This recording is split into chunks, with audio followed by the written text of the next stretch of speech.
Everybody is talking about it. Messiah must be around the corner. And then Allah raised a man. Oh, he was a very strange man. You can't find such a man in Singapore anymore. He used to wear clothing of animal skin. And he used to eat wild berries and honey and so on. And when he spoke from the heart. It wasn't just words. And the truth came out of him. Because in his heart there was light. Singapore, are you listening? In his heart there was light. You can't buy that light in the stock market. And this man began to proclaim the truth. And this man began to denounce them for their betrayal of the religion of Abraham, and called them back to the right path. But it was like the voice of one crying in the wilderness. The rabbis wouldn't listen to him. And then this man began to proclaim, the Messiah is coming. Or when he spoke those words, it was like electricity in the air. It spread like wildfire. The Messiah is coming. And then one day, when the Messiah, who is now a grown-up man, came back to the Holy Land, he came directly in front of that man. And then when that man saw him, he said, here he is. This is the man you've been waiting for. This is the Messiah. The son of Mary. Who was that man? John the Baptist. Yahya alayhi salam. I told you. Double it. Can't find people like that anymore. But when they speak from the heart. And who have light in their hearts. And when they call the people to come back to the truth and to the path of righteousness, it's like the voice of one crying in the wilderness. But when he said, this is the man you've been waiting for, this is the Messiah, then Jesus, the son of Mary, responded and he says, yes, I am the Messiah. And the Quran declares, فَآمَنَتْ طَائِفَةٌ مِّن بَنِي إِسْرَائِيل. Part of the Israelite people accepted him as the Messiah. And they believed in him as the Messiah. Yes, they did. These are the poor. These are the ones who are humble and lowly in the spirit. These are the innocent at heart. وَكَفَرَ الطَّائِفَةُ. But another part of Banu Israel rejected him. This is the elite. This is the administration. This is the establishment. This is the rabbis. They rejected him. Why did they reject him? Number one, وَنَعُوذُ بِاللَّهِ مِنْ هَذَا. He's a bastard. A bastard cannot be the Messiah. Why? His mother was the most famous girl in all the land. The most pious, the most virtuous, the most learned girl in all the land.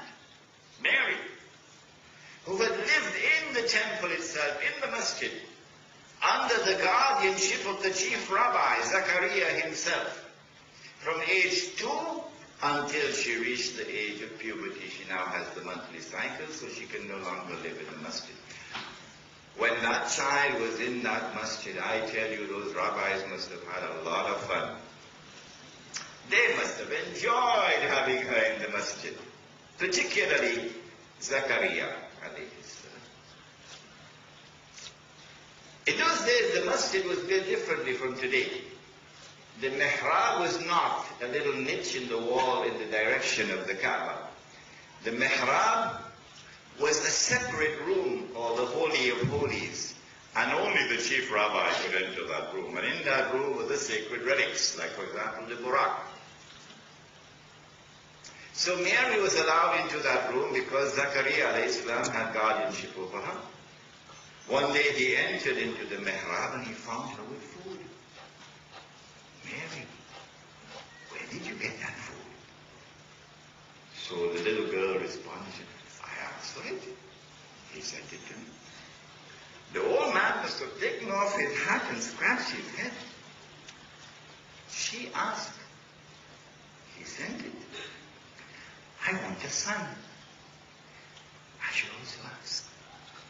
Huh? And then he went into the mihrab himself when he was all alone, and he asked.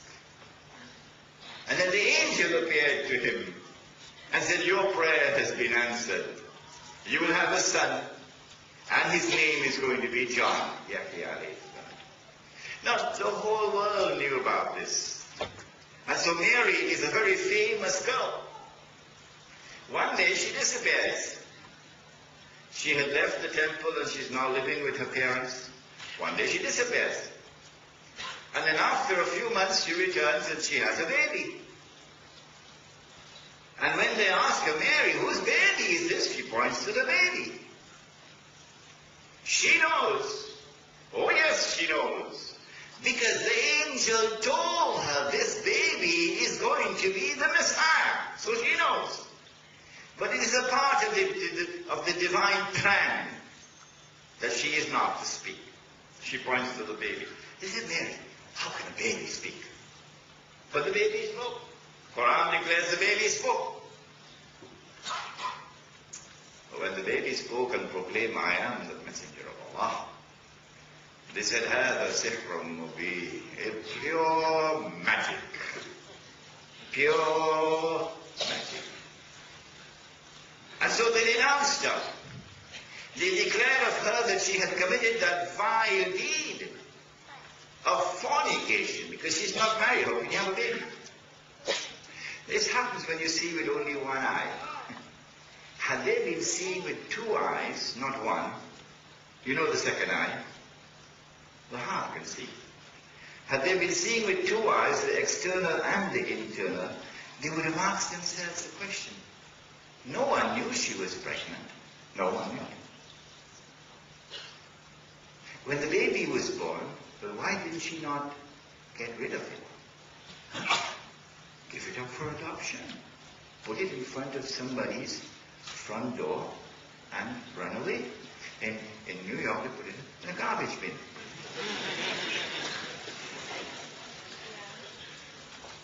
Why did she not do that? She didn't do that. She came back with the baby. She didn't come in the night time. She came in the daytime. She didn't come through the back road. She came through the front road.